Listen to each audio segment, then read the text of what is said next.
Boys and girls, good morning everybody. हम लोग पढ़ रहे थे कीट व्याधि नियंत्रण। इससे पहले मैंने आपको कृषि पंचांग बताया था। कीट व्याधि नियंत्रण मैंने बताया था, बहुत इंपॉर्टेंट है। और कीट व्याधि नियंत्रण में एक बात जो कल मैं बताना भूल गया था, छोड़ दी थी मैंने, नॉट भूल गया था, वो मैं आज आपको बता रहा हूँ। उससे पहले मैं वापस चीजें बताऊं कि कीट व्याधि नियंत्रण में सबसे पहली बात मैंने बताई थी वो थी शस्य क्रियाओं द्वारा नियंत्रण, जिसमें अंदर आप बुआई का टाइम चेंज करके, खेत को स्वच्छ रख करके या भू परिष्करण करके इसकी कीट व्याधि का नियंत्रण कर सकते हो। यांत्रिक विधियों द्वारा, जिस प्रकार से हम निराई गुड़ाई करते हैं या हम जो खरपतवार हटाने में काम करते हैं, उस यांत्रिक विधियों द्वारा, हाथ द्वारा या छोटे से कृषि यंत्रों द्वारा भी हम जो अफेक्टेड प्लांट पार्ट्स हैं उसको हटा देते हैं। जैविक क्रियाओं द्वारा नियंत्रण, इसके अंदर मैंने बताया था आपको कीटों को किस प्रकार से नियंत्रित करना है। जीवों को जीवों द्वारा मारने की विधि थी। इसके अंदर मैंने आपको कई उदाहरण बताए थे। क्या बताए थे, कुछ ध्यान में है आपको?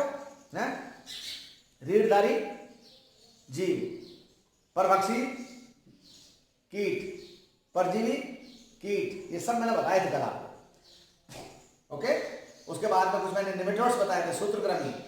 उसके बाद मैंने आपको क्या बताया था?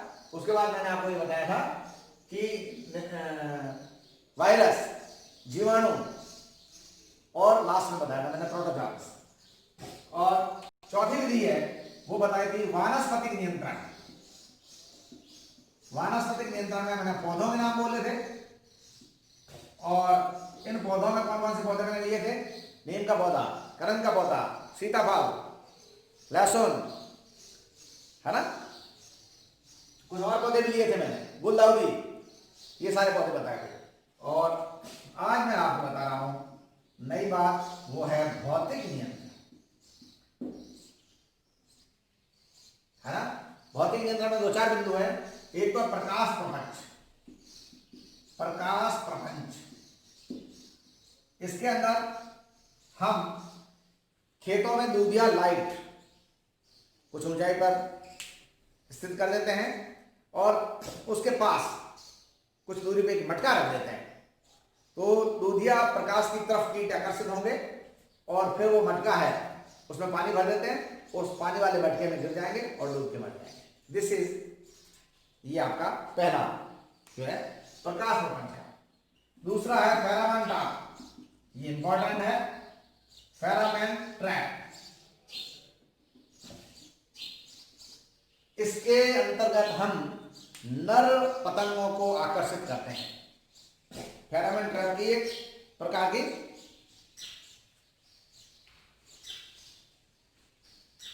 ये कार्बनिक रसायन, इस प्रकार का ये कार्बनिक रसायन प्रपंच है, जिसके द्वारा हम जो नर पतंग है उसको आकर्षित करते हैं और आकर्षित करते हैं इसको हम समाप्त कर देते हैं। तीसरी है वो मैंने कल बोली थी आपके, गोमूत्र आधारित नियंत्रण। गोमूत्र आधारित नियंत्रण, गाय का मूत्र, इसमें बहुत ज्यादा कीटनाशी गुण पाए जाते हैं और इस कीटनाशी गुण के कारण हम इसका उपयोग कीट व्याधियों के नियंत्रण में भी कर सकते हैं। 5 से 15% सांद्र घोल का उपयोग करके हम बहुत सारे कीट व्याधियों को दूर कर सकते हैं। ओके, ये मैंने आपको कल थोड़ी बात रह गई थी जो मैंने बताई। ओके, एक और इंपॉर्टेंट बात, ड्यूरेबल फार्मिंग, टिकाऊ खेती, very very important. Durable farming,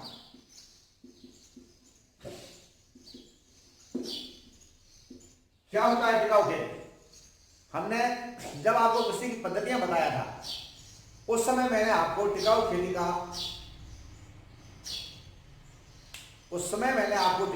का नाम सुनाया था कि टिकाऊ खेती क्या है। टिकाऊ खेती का मतलब ऐसी खेती जिसमें हमारे पास संसाधन कम हो लेकिन हम उत्पादन अधिक करें, या हम संसाधनों का इस प्रकार से प्रयोग करें, इस प्रकार से हम उसका उपयोग करें, जो भी संसाधन, whatever resources we are having with us, they are in minimum quantity, minimum concentration, जो कुछ भी आप कहें उस लेवल का है, लेकिन हम उसके यूज करने के तरीके को इस प्रकार एडॉप्ट करें कि हमारे पास वो मिनिमम या कम होने के उपरांत भी हमारा उत्पादन उससे ज्यादा प्राप्त हो। ये कहलाती है टिकाऊ खेती। टिकाऊ खेती, ड्यूरेबल कृषि। मैंने बताया था आपको कि हमारे यहाँ पे संयुक्त परिवार है, भारत कृषि प्रधान देश है, भारत के अंदर कृषि के अलावा पशुधन भी है, और हमारे यहाँ पे संयुक्त परिवारों के अंदर जो है खेती के डिवीजन होता जाता है। जो भूमि है किसान की वो बढ़ती जाती है और धीरे धीरे लैंड होल्डिंग एक फार्मर के पास कम होती जाती है, और इस लैंड होल्डिंग के कम होने से और हमारी आवश्यकताओं की जो है हमारे पास बहुत ज़्यादा है, हमारी आवश्यकताएं ज़्यादा है, हमारे पास लैंड होल्डिंग कम है और आवश्यकताएं ज़्यादा है। लैंड होल्डिंग कम होने से हम लोग इस प्रकार से उत्पादन करें कि हमारे को ज़्यादा से ज़्यादा उसका बेनिफिट या लाभ मिले। ये टिकाऊ खेती का मुख्य उद्देश्य है। टिकाऊ खेती जो हम कह रहे हैं इस प्रकार से करें जिसमें हम न तो पर्यावरण को लॉस दें, न प्राकृतिक संतुलन खराब हो, न मानव स्वास्थ्य और न ही किसी प्रकार से किसी जीवधारी पर उसका कोई प्रतिकूल प्रभाव पड़े। इन सब बातों को ध्यान में रखते हुए, इन सब तथ्यों को ध्यान में रखते हुए यदि हम कृषि की जो पद्धति अपनाते हैं, इस कृषि की पद्धति को हम बोलते हैं durable farming system. Very very important. अब इसके क्या क्या घटक हैं, एक एक करके मैं सारे घटकों के बारे में बताता हूं, या इसके कॉन्स्टिट्यूएंट्स क्या हैं, इसके अवयव क्या हैं। टिकाऊ खेती के इन्हीं दो अवयवों के नाम लिखिए। टिकाऊ खेती के दो सिद्धांत बताइए, टिकाऊ खेती के दो उद्देश्य बताइए, टिकाऊ खेती क्या है। किसी भी प्रकार से कोई भी प्रश्न कैसे भी पूछा जाए, you must be ready, you must be prepared to reply all these questions which I have just asked, है ना। तो सबसे पहले अपन टिकाऊ खेती के घटक के बारे में बात कर लें। किन किन अवयवों से, किन किन घटकों से ये मिलकर के बनी है टिकाऊ खेती। जैसा कि हम पहले बात कर चुके हैं कि we are having less resources, तो कम संसाधनों का उपयोग, कम संसाधनों की उपलब्धता एवं उसका उपयोग। अब आपके पास संसाधन भी नहीं है तो आप करेंगे क्या।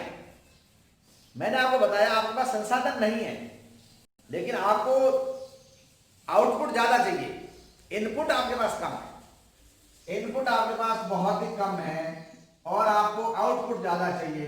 क्या करना है, हमारे को इस प्रकार से उसका यूटिलाइजेशन करना है, हमारे को इस प्रकार से उसका प्रबंधन करना है, हमारे को इस प्रकार से उसको मैनेज करना है कि कम इनपुट के होते हुए भी हमारा आउटपुट ज्यादा हो। समझे कि नहीं समझे। आप स्टडी में हमारे पास लिटरेचर नहीं है, हमारे पास मटेरियल नहीं है, लेकिन हमारे को हमारा कंसेप्ट यदि ध्यान में है तो हम लिटरेचर को उस अनुसार से मैनेज करके, उस अनुसार से प्रिपेयर करके, उस अनुसार प्रेजेंट करके, उस अनुसार एक्सप्रेस करके हम ज्यादा से ज्यादा अंक प्राप्त कर सकते हैं। इसी तरह से यदि किसान के पास कम संसाधन है और किसान उसका उपयोग सही तरीके से करना जानता है, या वो सही तरीके से किसी गाइडलाइन के माध्यम से उसका उपयोग सही तरीके से कर लेता है, तो इनपुट के कम होने के बावजूद भी आउटपुट ज्यादा आएगा। ओके, सेकंड बात, तकनीकी जानकारी। हमारा जो पहला बिंदु था उसी में ही हम फंसे हुए हैं कि हमारे पास संसाधन कम है। तो संसाधन कम है तो हमारे पास दूसरी कोई चीज अच्छी होनी चाहिए, वो है तकनीकी जानकारी। यदि हमारे पास टेक्निकल नॉलेज बहुत बढ़िया है, हम उस टेक्निकल नॉलेज को अप्लाई करें इन कम संसाधनों के साथ, यदि हमारे पास तकनीकी जानकारी बहुत अच्छी है तो हम उसका इस प्रकार से प्रयोग करें कि कम इनपुट के होने के बावजूद भी हमारा आउटपुट अच्छा है। थर्ड चीज, अनुभवों का उपयोग, गत अनुभवों का उपयोग। या अनुभवों का उपयोग कर दीजिए, कुछ भी कर लो।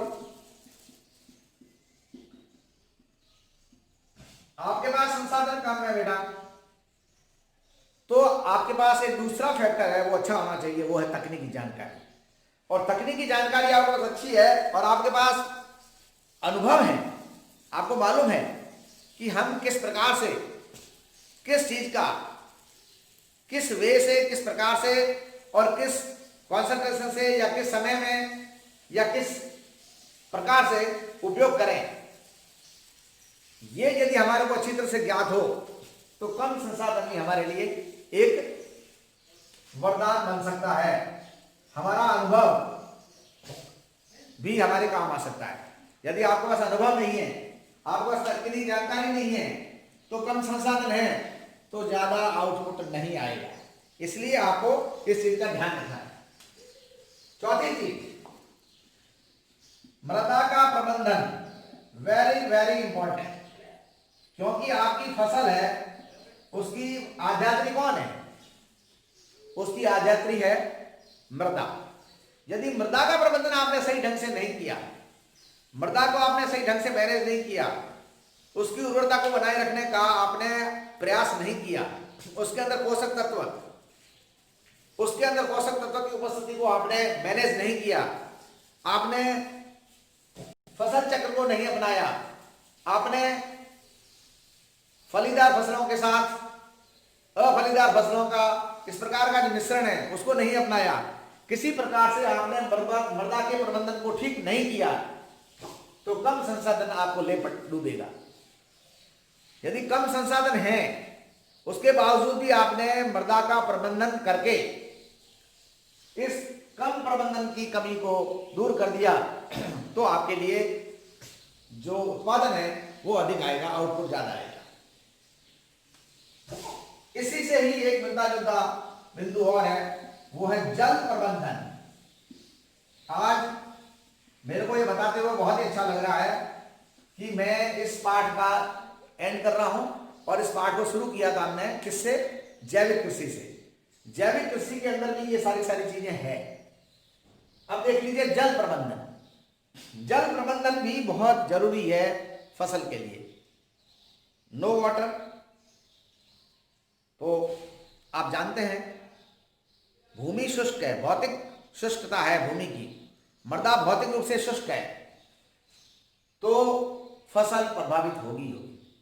मृदा यदि जैविक रूप से शुष्क है, यानी कि कार्यिक रूप से शुष्क है, बायोलॉजिकली फिजियोलॉजिकली यदि मृदा ड्राई है, तो भी भूमि प्रभावित होगी।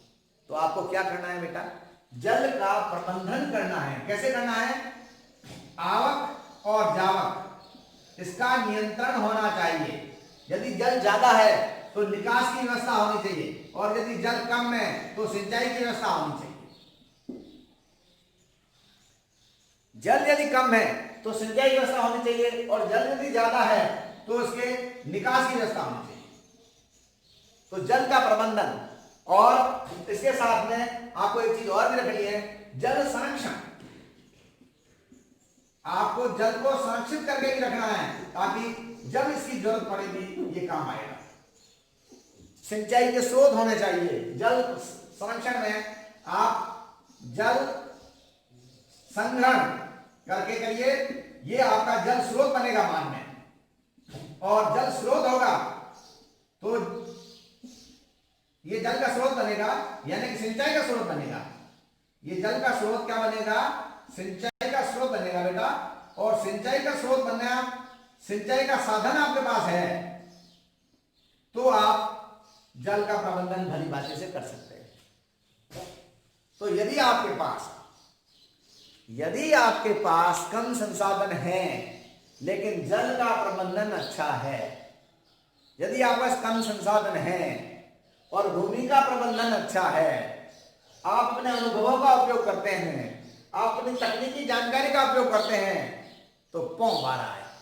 फिर आपको भले ही कम संसाधन है लेकिन हमारे को उत्पादन बहुत अच्छा मिलेगा। आइए अपन और बात करते हैं एक और बिंदु की, जिसका नाम है बायो फर्टिलाइजर। मैं बहुत अच्छी तरह से इस बिंदु पे पहले ही आ चुका हूं।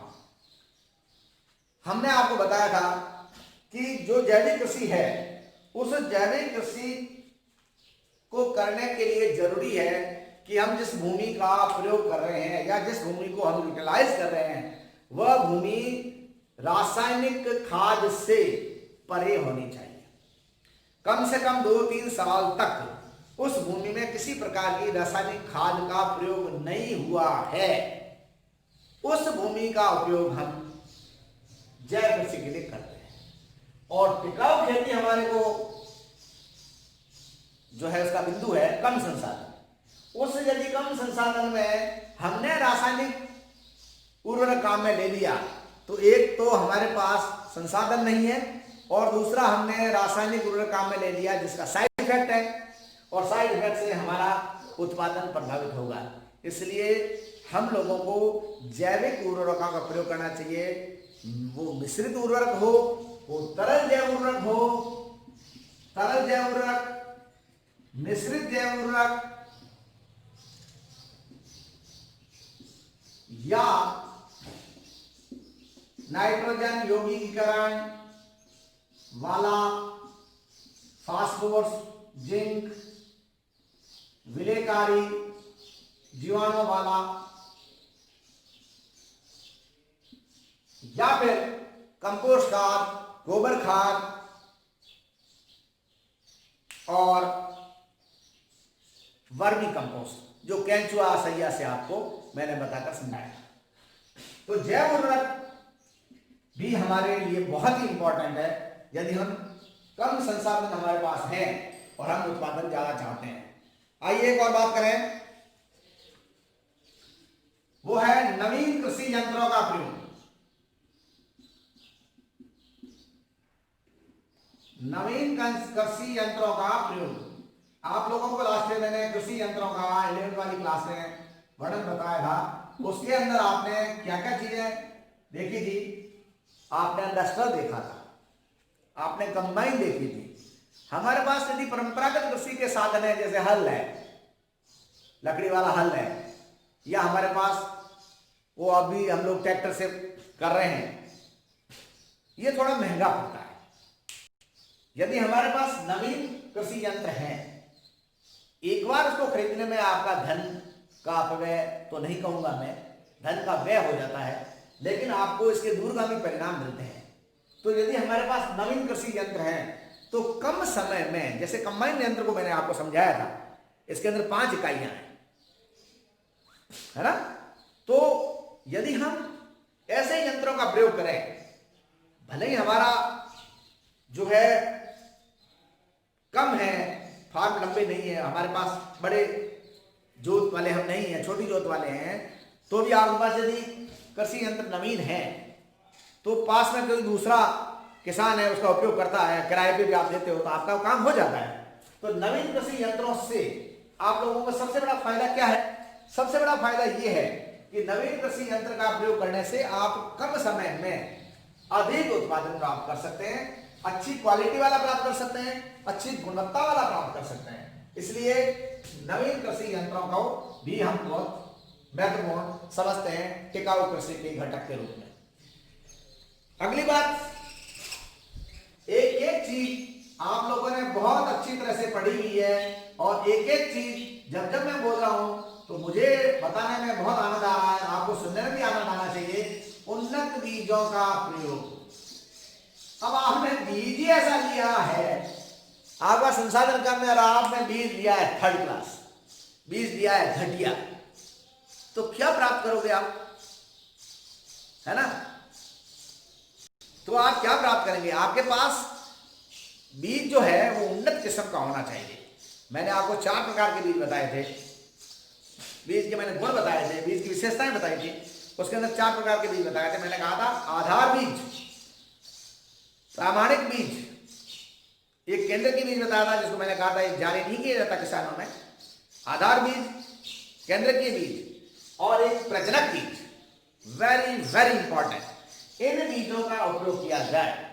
And seed should be certified, seed certified होना चाहिए, ये प्रामाणिक बीज होना चाहिए, किसी प्रकार का रोगग्रस्त नहीं है, इसकी आपके पास पुष्टि होनी चाहिए, इसको जांच की भी होनी चाहिए। यदि आपने रोगग्रस्त बीज, whether pathogen is on the seed और इनसाइड द सीड, दोनों रूप में पैथोजन आपके लिए हानिकारक है, आपकी उपज को प्रभावित करता है। इसलिए भले ही आपने कैसा भी बीज लिया हो, उसका पहले बीज उपचार कीजिए, ठीक है ना। बीज उपचार करके उसके बाद में उसको आप बोइए। और मैंने बोने का तरीका भी बताया है कि बुआई का समय और बीज की मात्रा प्रति हेक्टर, और तीसरी बात कितनी गहराई में ये जाना चाहिए।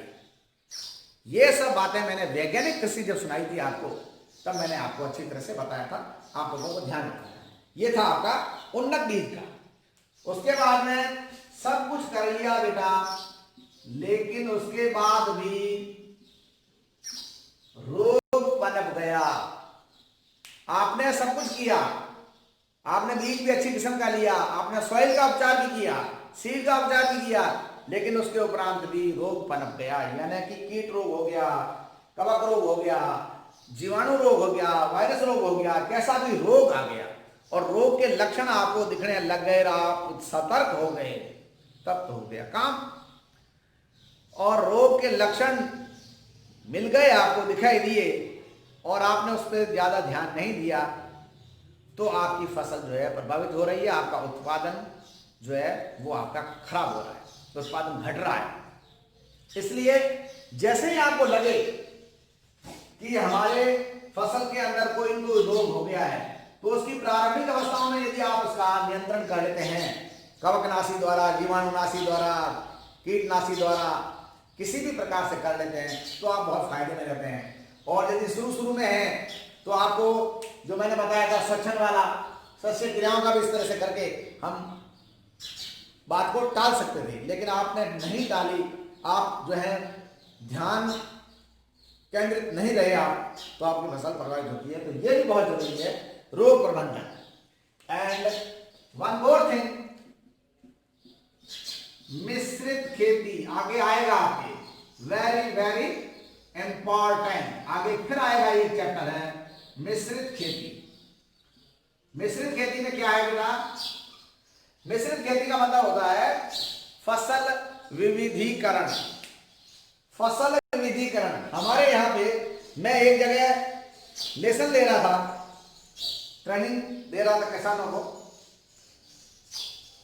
यहाँ पे बाड़मेर में ही दे रहा था मैं, कलिंगा होटल में। तो ग्राम सभा सहकारी समितियों के मैनेजर और अध्यक्ष उसमें आए हुए थे। मैंने उनसे पूछा कि भाई आप खेत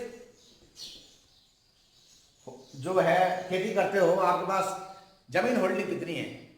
तो एक बुढ़ा मौलाना साइड के पास आते, वो उठे और मेरे को बताया कि साहब मोकड़ी।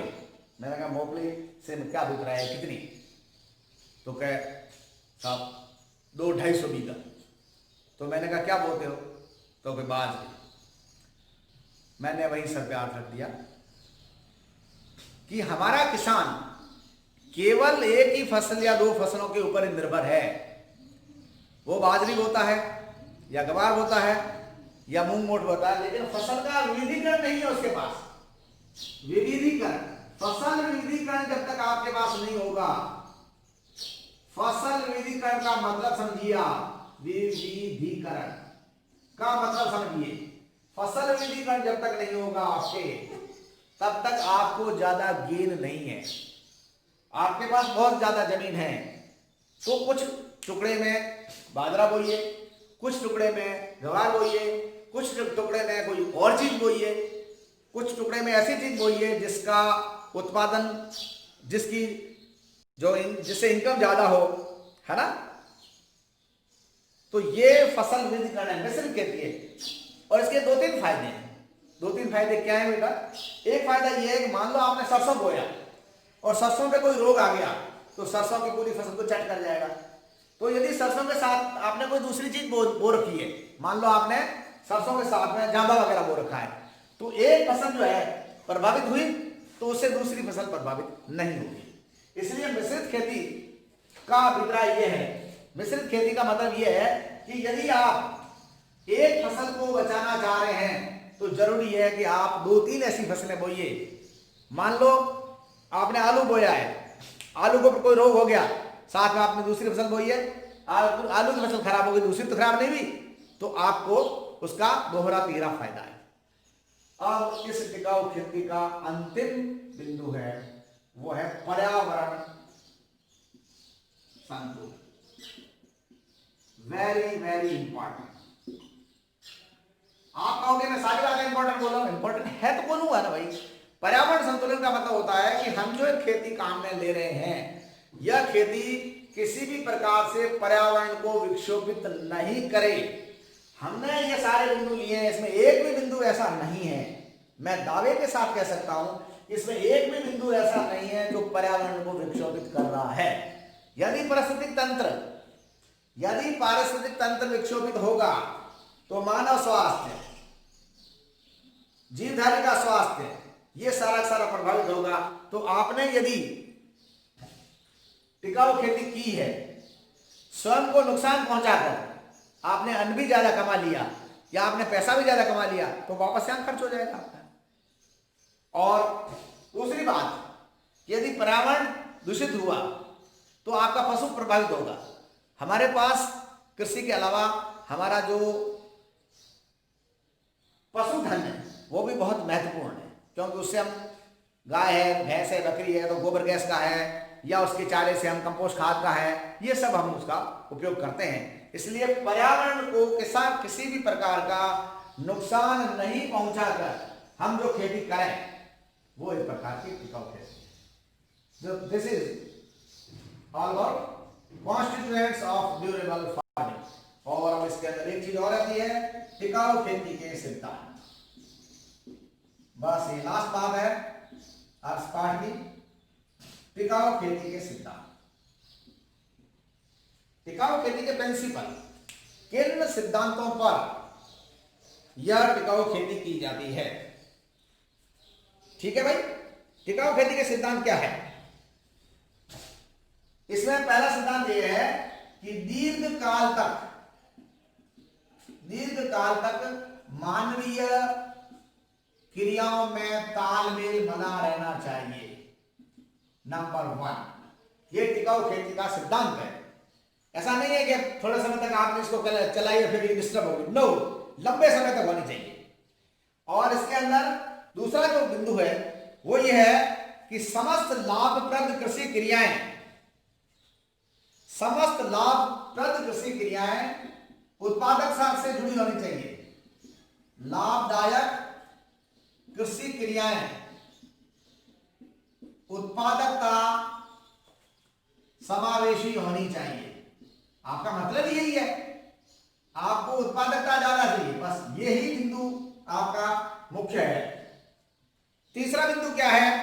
तीसरा बिंदु यह है कि आपके पास संसाधन कम है, उसकी उपलब्धता कम है, उसका उपयोग आपको करना है ज्यादा, तो आपके पास तकनीकी जानकारी की उपलब्धता होनी चाहिए। आप होशियार नहीं हैं, नो प्रॉब्लम, आप किसी तकनीकी विशेषज्ञ की सेवाएं लीजिए और तकनीकी विशेषज्ञ से राय लीजिए और राय लेकर के इस कृषि को करिए, तो आपको इसका लॉन्ग टर्म में इसका आपको फायदा मिलेगा। और प्राकृतिक संपदाएं, इसका संरक्षण जरूरी है। यदि प्राकृतिक संस्थाओं का संरक्षण नहीं होगा बेटा, तो धीरे धीरे प्राकृतिक संपदा कम होती जाएगी और एक समय ऐसा आएगा कि हम हैंडीकैप हो जाएंगे। हम निर्भर ही किस पे रहेंगे? जब हमारे पास प्राकृतिक संसाधन नहीं है, प्राकृतिक समुदाय नहीं है, तो हमारा जो बेसमेंट है, जो हमारा जो निर्भरता का आधार है, वही खत्म हो रहा है। ठीक है, तो प्राकृतिक संपदाएं के साथ साथ आपको प्राकृतिक संतुलन भी बनाए रखना है। प्राकृतिक संतुलन को बनाए रखना, जो मैंने अभी बताया आपको, जिससे आपको पर्यावरण प्रदूषित नहीं हो। पर्यावरण जो है उसमें किसी प्रकार का प्रदूषण नहीं हो। उसके बाद में जो आप काम में ले रहे हैं तकनीकें, उसकी लागत भी कम होनी चाहिए। कम लागत तकनीकों का प्रयोग, बहुत महंगी तकनीकें आप काम में लोगे तो उसका रिजल्ट तो आएगा, वो ठीक है, लेकिन आपका उत्पादन कहां गया? ये कम संसाधन और अधिक उत्पादन, ये हमारे को कम। यदि आपने अधिक लागत वाली तकनीक काम में ली तो हमारा उत्पादन है वो प्रभावित होगा। ओके, सातवीं चीज, हमने जो खेती काम में ली है मिश्रित, इसमें आप ज्यादा से ज्यादा फसलों को बोइए। मिश्रित खेती का प्रयोग अधिकाधिक कीजिए। तो यदि मान लो एक फसल खराब हो रही है तो उस मिश्रित रूप में दूसरी फसल है वो खराब नहीं होगी, तो एक का नुकसान हो गया और दूसरी का फायदा होगा। लेकिन इसमें आपको इस चीज का ध्यान रखना है कि मिश्रण आपको ऐसा बनाना है जिसमें एक ज्यादा फायदा देने वाली, एक कम फायदा देने वाली। मान लो ज्यादा फायदा देने वाली फसल खराब हो गई तो कम फायदा देने वाली फसल से कुछ तो लाभ होगा, और मान लो कम फसल फायदा देने वाली फसल खराब हो गई तो ज्यादा फायदा देने वाली फसल भी है आपके साथ। तो ऐसे दो तीन मिश्रण को साथ में रख करके आप इसको उगाइए और काम कीजिए। तो ये सारा सारा बहुत ही इंपॉर्टेंट पार्ट था जिसको मैंने जैव कृषि से शुरू किया था और टिकाऊ कृषि पे आके आपको समाप्त किया है। बीच में मैंने आपको कुछ और बिंदु बताए थे, वो बिंदुओं को छोड़ के यदि हम इस पाठ को देखें तो ये पाठ किसान के लिए बहुत ज्यादा, और क्योंकि आप सारे किसानों के बच्चे हो, हम लोगों का, मैं आपको आजकल मैं ये भी बताने जा रहा हूं कि हम कृषि विज्ञान क्यों लें, आपको इसके क्या क्या फायदे हैं इसके बारे में मैं आपको बताने जा रहा हूं। आप सारे किसानों के बच्चे हैं, यदि ये सारी चीजें हमारे को मालूम हो तो हम हमारे अनुभवों का प्रयोग हमारे खेतों में कर सकते हैं, किसी दूसरों को बता सकते हैं, हम तकनीकी विशेषज्ञ बन सकते हैं और तकनीकी विशेषज्ञ बन करके हम तकनीकी सेवाओं लोगों को दे सकते हैं और हम अपनी अर्निंग कर सकते हैं। तो this is all about today. Have a nice day. Thank you very much for being with me. और अभी आप लोग कोरोना कोविड-19 की वजह से घरों से बाहर नहीं निकल रहे हो, लेकिन आपके घरों में मटेरियल पहुंच रहा है। आप लोग लापरवाह मत हो जाना, कोरोना के लिए भी और पढ़ाई के लिए भी, और पढ़ते रहिए।